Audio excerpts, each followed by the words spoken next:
안녕하세요. 식혜 선생님입니다. 오랜만에 공공미술과 벽화로 인사드리도록 하겠습니다. 잘 계셨나요?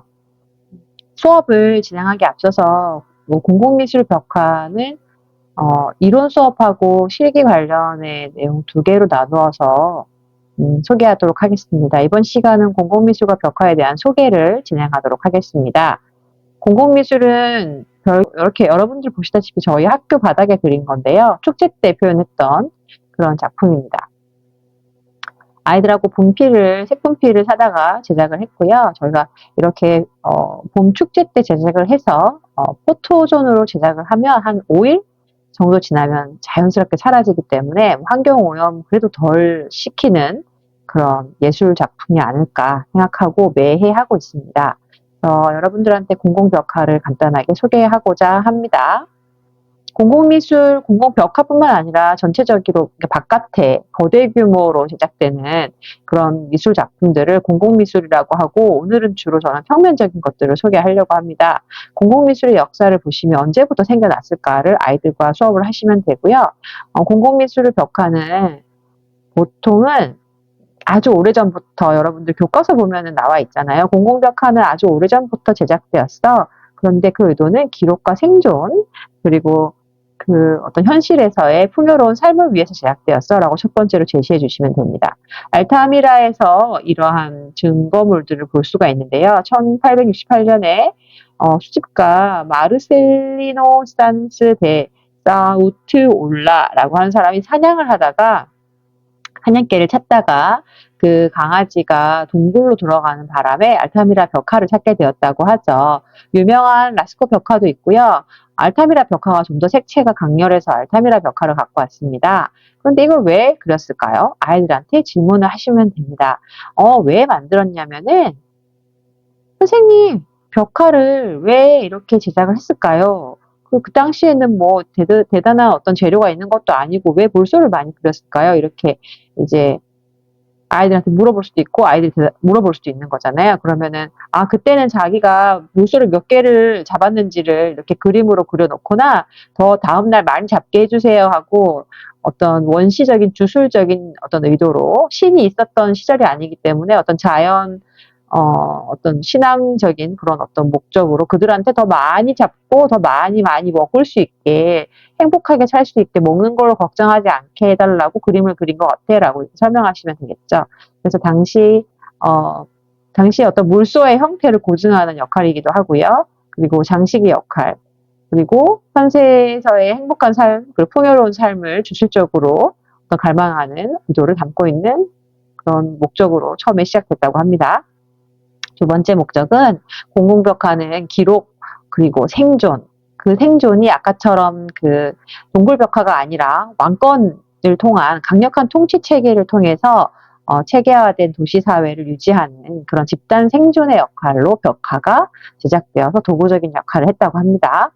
보면 당시 이집트 왕들이 죽기 전부터 아주 만들었던 그들의 피라미드인데요. 소규모 피라미드를 할지라도 모든 피라미드 안에는 이런 벽화가 있었다고 하죠. 그들이 죽어서의 어떤 죽는 과정, 그리고 어떤 뭐랄까요, 그 모든 죽음 이후의 삶의 모습까지도 담아놨다고 하고, 현실에 살 때 그들의 모습도 담아놨다고 하고, 윤리 같은 거 있잖아요. 법 같은 거, 규칙 같은 거. 그런 것들도 이렇게 그림으로 그려서 여기 보면은 그들만의 문자로 이렇게 상형 문자들로 그림으로 이렇게 표현했다고 하죠. 당시의 의상의 어떤 스타일도 여기서 우리가 눈으로 확인하고 고증하는 역할을 하고요. 왕은 이를 통해서 이 피라미드를 제작할 때 피라미드 주변에서 공사하던 사람들이나 이걸 지나가던 사람들은 어이구 우리 지금 이집트 이 사람 왕 우리 파라오는 죽어서도 죽지 않는구나. 죽으면 여기 들어간대. 근데 우리가 죽어서도 이 사람이 죽지 않으니까 이 사람이 우리를 지켜줄 거야. 혹은 우리가 이 사람의 말을 잘 들어야 돼 하는 식으로 서로 범죄를 만들어내지 않고 아주 평화롭게 살 수 있도록 그런 역할을 하는데 우리 미술이 쓰였다는 거죠. 그래서 물론 고증의 역할도 하지만 왕권의 강력함을 상징하는 수단이기도 하였고, 그리고 어떤 사회 유지를 위한 여러 가지 의도로 작품이 이 벽화라는 것이 거대한 벽화가 그려지기 시작했습니다. 그래서 우리는 이렇게 작품을 통해서 볼 수 있고요. 이 당시에 이런 로마가 굉장히 계속 이어지다가 나중에 예수 탄생으로 인해서 그 이후로는 아예 그리스도교의 어떤 작품 제작을 위해서 이런 공공미술 혹은 벽화가 많이 쓰이기도 하지요. 사실 그때는 공공미술이라고 하지 않고 벽화라고 했을 거예요. 그러니까 거대 벽화였을 거예요. 지금 우리가 이것들을 통해서 공공벽화를 제작하고 있지만 조금 다른 개념이었을 것 같긴 합니다.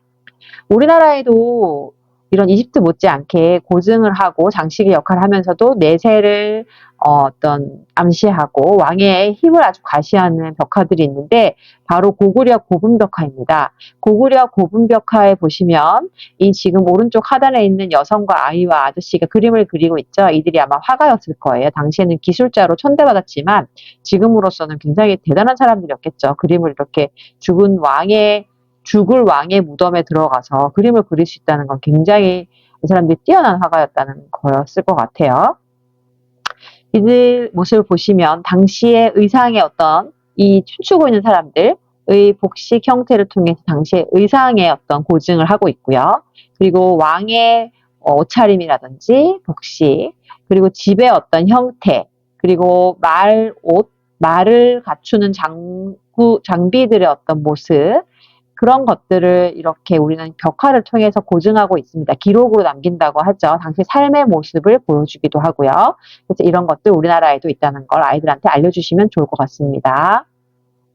그리고 아까 말씀드렸다시피 그런 어떤 삶의 모습 안에는 음악을 키거나 다양한 그런 어떤 삶의 도구들, 악기 이런 것들 다 고증하고 있겠죠. 지금 현대에도 이렇게 이 과거의 악기들의 모양을 그대로 남아있는 악기들을 가지고 연주하는 우리나라 그 아티스트들이 있죠.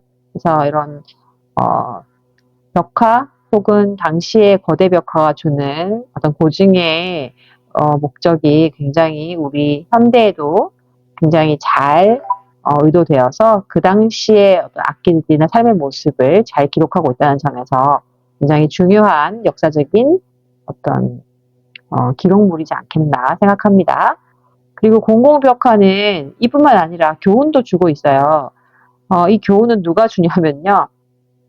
아이들한테 저는 이걸 내용을 얘기할 때 굉장히 재밌어 하는데요. 여러분들 다 아시는 로마의 신화 중에서 자신을 사랑한 남자가 하나 있어요. 나르키소스라고 하는 사람인데요. 나르키소스의 얘기를 아이들한테 들려주면 또 되게 재밌어 합니다. 나르키소스는 연못 속에서 자기의 얼굴을 보고 있는데요. 이 얘기를 여기다 선생님 제가 적어놨어요. 에코라는 이름의 님프는 나르키소스에게 매몰차게 거절당했어요. 어떻게 매몰차게 거절당했냐면 나르키소스는 정말 유명한 잘생긴 아이였대요. 남자. 그런데 에코라는 애는 정말 착한 아이였고 정말 나르키소스를 좋아했대요. 그래서 정말 많이 견디다가 나르키소스 난 너가 좀 좋아 이렇게 얘기했을 때 나르키소스가 그랬어? 내가 너를 막 어떤 이성적으로 좋아하는 건 아니지만 우리 좋은 친구가 돼줄 수는 있어. 이렇게 얘기한 게 아니라 난 너 따위는 싫어 이렇게 얘기한 거죠. 네가 감히 나를 사랑해? 난 널 사랑할 수 없고 나는 너 따위가 사랑할 수 있는 그런 존재가 아니야. 그랬겠죠. 저라도 속상할 것 같네요. 그래서 에코는 슬픔으로 자연스럽게 녹아졌고 그래서 메아리가 되어서 산속에서 울리는 그런 존재가 되었죠.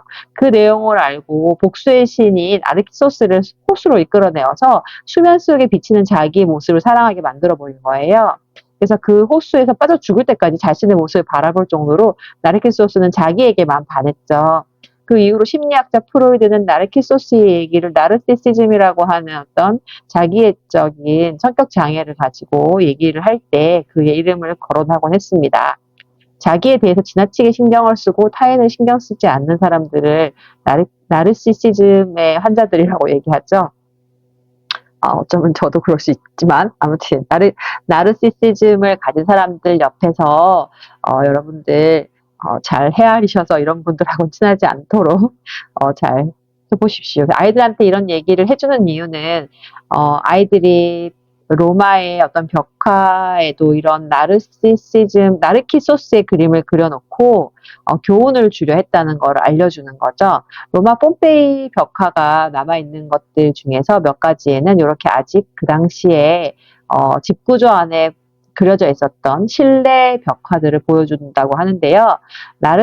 나르키소스의 모습이 약간 반나의 아름다운 모습으로 그려져 있고 그것을 안방에다가 이렇게 그림으로 그려놨다고 하죠. 어찌 보면은 자기를 되게 사랑하라는 의도일 수도 있고 아니면 너무 자기를 사랑했던 그 사람의 모습을 통해서 어떤 향락적인 모습을 표현하기도 하고 혹은 또 교훈적인 내용을 전달하려고 하는 것도 있겠지만 어쨌거나 이런 로마에도 벽화가 그려져 있다는 사실 여러분들도 확인하시고 당시 로마에서는 이렇게 미술을 굉장히 발전시켰던 시대예요. 그래서 현세에서 즐겁게 행복하게 사는 그들의 모습을 로마 벽화에서 발견할 수 있습니다. 그리고 공공벽화의 기원으로는 도구적으로 그 미술이 쓰여졌던 벽화로서는 여러분이 많이 알고 있는 종교 벽화로서 최후의 심판 미켈란젤로의 작품이 있는데요. 바티칸 국내 시스티나 성당에 보시면 이렇게 작품이 있습니다. 그래서 이런 미켈란젤로의 최후의 심판은 종교적인 목적으로 이용된 벽화 중에 하나인데요. 거대 벽화이면서 여전히 실내에 그려져 있기는 합니다. 지금까지 다 실내에 그려져 있죠. 그런데 그 전까지 예를 들면 알타미라 동굴벽화 같은 경우는 개인적인 주술적인 어떤 소망을 담았다면 이제 점점 그 시대를 지나면서 왕이라든지 뭐 사람들한테 자기 작품을 보여주는 그런 시대로 변하면서 이제 중세로 와서는 이런 종교적인 교리를 전달하기 위해서 성당의 벽에 아주 큰 벽에다가 이렇게 그림을 그려 놓았죠. 로마의 것보다 훨씬 더 규모가 커졌죠. 르네상스 당시 작품이고요. 당시에는 글을 모르는 문맹들이 많았기 때문에 그들에게 언어적인 내용으로 전달하기보다는 시각적인 효과로서 어떤 예수님의 교훈적인 얘기들을 전달하고자 하였고 이를 통해서 사람들에게 착하게 살아야 해. 나쁜 짓을 하지 마. 너는 이렇게 되면 천국으로 지옥으로 갈 수도 있단다 하는 의도로 그림을 그렸고 어찌 보면 이게 공공벽화의 시초가 되었다고 저는 생각합니다. 왜냐하면 그때부터 인간을 중시했던 르네상스의 어떤 정신이 반영되었기 때문입니다. 그래서 이 예수님을 중심으로 마리아가 있는 왼쪽으로는 지옥이고요. 반대쪽으로는 천국입니다. 이렇게 제작을 했습니다. 작품을 보시면 지금 겨우겨우 살아난 여기 미켈란젤로 자신의 모습은 예수님의 우리가 봤을 방향에서 오른쪽 밑에 보면 껍데기가 되어 있는 사람처럼 생긴 거 있거든요. 여기 보면 거중만 남은 사람 이게 바로 미켈란젤로 자신이래요. 천국에 겨우겨우 살아남았다라고 해서 되게 재밌는데 이런 식으로 예술가들은 작품에다가 자기의 모습을 넣기도 합니다. 아테네 학당 보면은 왜 아테네 학당에 라파엘로가 얼굴 쏙 내밀고 있는 것처럼 당시에는 작품에다 사인을 할 수가 없었기 때문에 작가들은 자기의 모습을 이렇게 그림 속에 남겨놓는데 그걸 재미있게 남겨서 굉장히 위트가 있는 것 같아요. 그래서 위트 있는 것이 어쩜 예술가들이 갖고 있는 최대 큰 능력이지 않을까 저를 포함하여서 혼자 생각해 보았습니다. 그래서 아이들하고 이제 얘기를 하시면서 공공벽화는 이렇게 르네상스 때 어떤 긍정적인 종교적인 교리를 전달하기 위해서 아마 더 많이 발전했을 거야 이렇게 정리하시면 좋을 것 같고요. 공공벽화 또 다른 목적으로는 지금 현대 공공벽화를 하나 보여드리려고 하는데요. 허물어져 가는 어떤 공장지들을 살려낸 작품을 보여드리도록 하겠습니다. 지역성과 공익성, 다양성 그 세 가지를 다 가지고 가면서도 당시 과거의 그 지역의 어떤 영화를 보여주는 기록적인 어떤 의도도 담긴 현대 작품을 보여드릴게요. 여기는 공주시에서 굉장히 유명한 유구벽화 거리인데요. 제가 얼마 전에 가을 낙엽을 밟으러 공주시를 다녀왔습니다. 너무 아름다웠고요.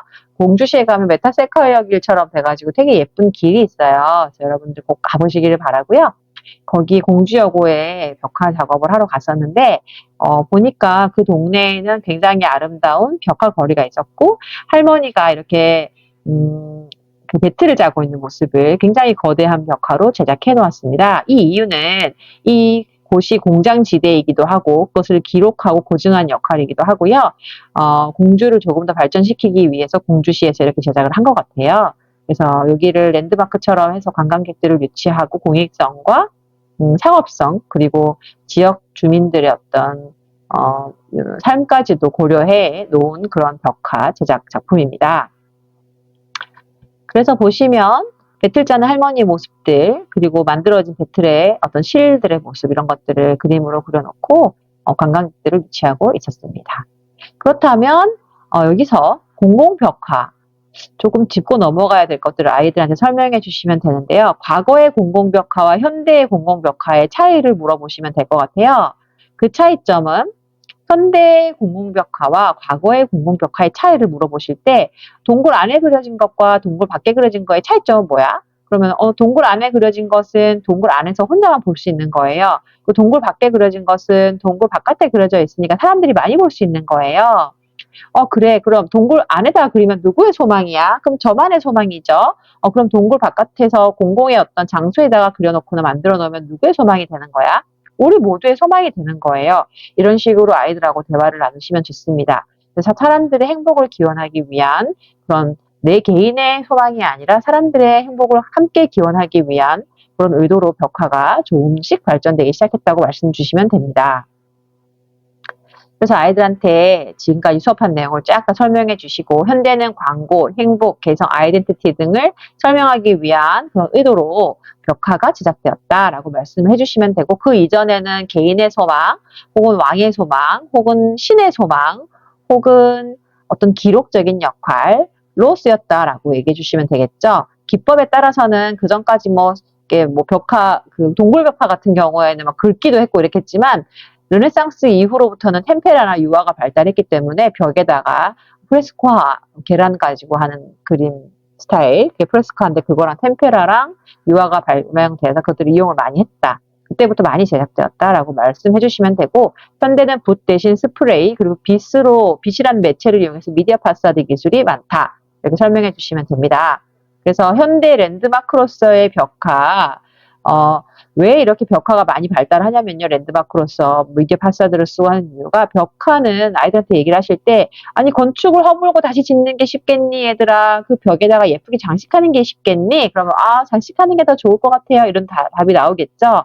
그래서 실제로 과거의 어떤 건축물들을 그대로 잘 유지하면서도 현대적인 감각을 주기 위해서 현대의 다양한 공공벽화나 공공미술의 형식이 발달하고 있습니다. 랜드마크로서의 아름다움으로써 이런 미디어 파사드 기술을 이용하여서 고궁 같은 데다가 밤에 이렇게 쏘지요? 그러면 너무 예뻐요. 이런 것들 현대 랜드마크로서의 기능 그리고 과거와 현대의 만남 이런 식으로 호주에도 있고 우리나라에도 있고 전 세계 곳곳에 있습니다. 요즘엔 이게 없는 곳이 없을 정도로 디즈니랜드에도 있고 디즈니월드에도 있습니다. 정말 많고요. 러버독이 있는데 러버독도 이렇게 우리가 사진도 찍어서 SNS에 올리기도 하지만 이걸 패러디해서 재미있게 호빵 모양에다가 이렇게 만들어서 다만 이런 그냥 공공미술 자체가 공공미술로 끝나는 게 아니고 사람들의 즐거운 놀이로서 SNS에서도 이렇게 쓰인다는 걸 아이들하고 얘기를 해보시면 좋겠습니다. 공공미술이 하고 있는 역할이 굉장히 긍정적이고 재미있다. 그리고 재미뿐만 아니라 랜드마크뿐만 아니라 어떤 민중미술의 역할도 하고 있는데요. 1980년대에 그 당시 왜 민주주의를 갈망하던 우리나라 청년들이 민중미술이라는 것을 그림으로 표현했는데요. 사회 변혁을 위한 의지를 보여주고 있습니다. 경희대학교 벽화를 보시면 이한열 열사를 그려놓았는데 당시 민주주의를 갈망하던 연세대학교 이한열 청년의 죽음을 그림으로 표현하고 있습니다. 멕시코 리베라 이 작품은 당시 노동자들의 삶의 모습을 계층의 어떤 구조로 2단 구조로 표현하고 밑에는 하층민, 위엔 상층민 이런 식으로 약간 사회적인 메시지를 담고 있는 리베라의 작품인데요. 이런 식으로 당시 사회를 고발하려고 하는 그런 목적의 벽화들도 제작되었습니다. 보시면 제가 이 디에고 리베라 좋아하지 않거든요. 이분은 저는 예술가나 어떤 사회혁명적인 의도로서는 되게 좋아하지만 제가 누구죠? 프리다 칼로의 남편으로서 여성 편력이 굉장히 심했다고 하죠. 혼자 좋아할 것이지. 에이. 아무튼 그래서 결혼을 해서 몸이 아팠던 프리다 칼로를 더 마음 아프게 했던 사람이 바로 리베라라고 하죠. 잘 모르겠습니다. 아무튼 멕시코 벽화를 보시면 그가 그린 작품은 단계가 있는데 하층민과 중층민, 상층민 이런 식으로 그 단계의 계급 구조를 보여주고 있다라고 하죠.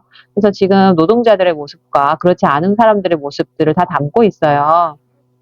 그래서 이 작품들을 보시면 당시 멕시코의 삶의 모습, 어떤 사회적인 어떤 분위기들을 예상할 수 있겠죠. 그닥 좋지 않았다는. 그래서 이렇게 사회를 고발하고 있는 작품들이 벽화로 공공미술로 쓰여서 사람들을 계몽하는 역할로 쓰이고 이거는 옛날 낭만주의의 들라크루아라는 사람도 이런 식으로 작품을 했죠. 이게 1932년에 제작된 거고 낭만주의 작품은 그 이전에 아주 오래전에 제작된 거기 때문에 꾸준히 공공미술은 사회적인 계몽과 변혁을 이슈로 하여서 작품을 제작하고 있다는 것입니다. 제가 리베라를 싫어하지만 리베라의 말과 그의 영향력은 좋아하는데요. 이 말은 멋있습니다. 예술은 더 나은 사회에 도움이 되어야 한다. 즉 예술은 그냥 예술 그 자체로 머무는 것도 좋지만 사회에 긍정적인 역할을 하고 사회 변혁에 어떤 힘을 실어줄 수 있는 어떤 큰 힘이 돼줘야 된다라고 생각하는 그의 의지가 보이는데요. 민중교육계획에 이바지하고자 했던 그의 마음을 읽을 수 있습니다. 그래서 공공벽화가 주로 추구하는 것은 긍정적인 영향력, 공동체 지속 가능성 이런 것을 담고 있고요. 아이들이 이 수업을 통해서 얼마나 이 공공벽화가 공공미술이 혹은 이런 종류의 작품들이 중요한지를 인식하고 있으면은 삶이 더 풍요로워지고 주변의 삶에 있는 예술품들 이런 것들을 다 좀 누릴 수 있지 않을까 해서 수업을 준비하게 된 것입니다. 그래서 아이들하고 얘기해 보실 수 있어요. 우리 공동체는 어떤 역사가 담겨 있을까? 공동체 가치를 미술로 표현하는 방식에는 어떤 것들이 있을까? 이런 것들을 대화를 나누시면 좋을 것 같습니다. 그리고 이거는 얼굴 없는 화가의 뱅크시의 작품인데요. 그가 이게 어디죠? 저기 저기 어디죠? 그 내전 일어난 곳 그쪽에서 그 건축물이 다 이렇게 부서진 그 사이에 이런 작품을 하나 그려놨어요. 난민들이 다 이주하고 이제는 이렇게 비어버린 시리아 난민들이 다 이렇게 다른 데로 떠나갔잖아요. 그곳을 찾아서 그림을 그렸대요. 고양이 한 마리가 이렇게 아픈 손을 이렇게 들고 어디를 찾아가야 아픈 것 같죠, 약간? 여기 들고 어디로 가야 할까? 우리 집은 어딜까? 하얀색 그 고양이를 하나 그려놨다고 해요. 이 사람이 한 말도 되게 저는 멋있다고 생각해요. 공동체의 가치를 표현하려고 하는 그는 이 작품에다가 뭘 남기려고 했을까요? 그가 한 말입니다. 우리가 힘센 쪽과 약한 쪽의 갈등에서 발을 뺀다면 우리는 중립적인 게 아니라 힘센 쪽에 편을 드는 것이다. 라고 남겼다고 하네요. 아까 좀 전에 이 작품에다가 남긴 글이라고 합니다. 그래서, 그런 거죠. 강한 사람이 있고 약한 사람이 있다라고 봤을 때, 내가 가만히 있다면 그건 약한 사람을 배신하고 강한 사람의 힘을 들어주는 것과 같다라는 말이겠죠. 물론 누가 약한지 누가 강한지는 그것을 판단하는 사람의 가치에 따라 생각에 따라 달라지겠지만 어쨌거나 자기의 목소리를 내는 사람이 될 수 있었으면 한다라는 뱅크시의 어떤 메시지가 이 공공미술에 담겨 있지 않을까. 그리고 이것을 전달하는 매체는 미술이었다. 이렇게 공공미술이 쓰이고 있다라는 걸 아이들하고 얘기해 보시면 좋겠습니다. 그리고 우리들의 학교에서의 행복, 우리 아까 제가 보여드렸다시피 저희는 축제 기간에 이렇게 그래피티를 색분필을 사가지고 쓰는데요. 이거 인터넷에 보시면 굵은데 색분필 팔거든요. 그거를 사서 쓰시면 되고 학교에서 칠판에서 쓰시는 하얀색 색분필로 스케치를 하신 다음에 아이들한테 칸을 나누어 주시고 이렇게 색칠하자라고 얘기를 하시면 돼요. 되게 재밌고요. 물론 미술을 하는 친구들이 하면 좀 더 섬세하게 할 수 있겠지만 일반 학생들도 하면 되게 재밌고 예뻐져요. 분필이 굉장히 되게 자유롭게 잘 손을 다칠 수 있으니까 항상 장갑을 끼고 목장갑을 끼고 아이들 손 안 다치게 하셔야 되고요. 그런 것들은 나중에 알려드리도록 하겠습니다. 그래서 공공성을 띠게 되고요. 벽화를 제작하고 나서 저희 학교에도 이렇게 EBS도 찾아와서 영상도 찍었고요. 교과서에도 실려서 보면은 이렇게 저희가 테이프 아트한 것들 교과서에 실리기도 합니다. 그리고 그 과정들 이렇게 아이들과 함께 공동체가 함께하는 즐거움이 있습니다. 그래서 아이들한테 이런 작품들 내용들 보여주시면 좋을 것 같고 공공미술은 이제 공공 속의 미에서 공공 자체가 미로 가는 시대에 서 있다고 합니다. 그래서 장소 속에서의 미술이 아니라 장소로서의 미술, 즉 장소가 무조건 아름다워야 되고 공익이 도움을 줘야 된다는 거죠. 공공의 이익을 줘야 된다는 거죠. 옛날에는 그냥 그 장소의 미술품 이게 아니라 이제는 어떤 장소든 공공에게 도움이 되는 장소가 돼야 된다. 그래서 전체 사회가 공공미술이라고 말할 수도 있다라고 하죠. 그래서 그 가치를 굉장히 중요하게 생각하기 때문에 공공미술 수업은 꼭 한번 해보셔야 될 것 같습니다. 그리고 여기 보시면 실내 이런 미디어를 통해서 이렇게 제작하는 작품들도 많고요. 요즘에는 이런 식으로 거대 작품들이 많은데 공공 미술에서는 거대 규모가 많이 포함된다. 이건 데이비드 호크니의 작품입니다. 다양한 시점에서 작품을 제작했던 그의 작품입니다. 그래서 데이비드 호크니도 아주 거대한 규모로 이렇게 작품을 제작해서 이제는 공공미술이라기보다는 실내에 있는 이 작품들 보는 것 그 자체가 굉장히 거대 규모에다가 공공미술의 어떤 역할까지 하고 있으니 미술의 어떤 한계가 굉장히 넓어지고 영역이 넓어지는 것 같습니다. 그래서 공공벽화 예시들 제가 보여드렸고요. 벽화로 그림을 그리려면 이 내용은 제가 다음 시간에 수업을 진행하도록 하고요. 그리고 여기까지 저는 여러분들이 도움이 되셨으면 했는데 어떻게 도움이 되셨는지 모르겠고요. 저는 지금까지 식혜 선생님이었습니다. 선생님 행복하세요. 감사합니다.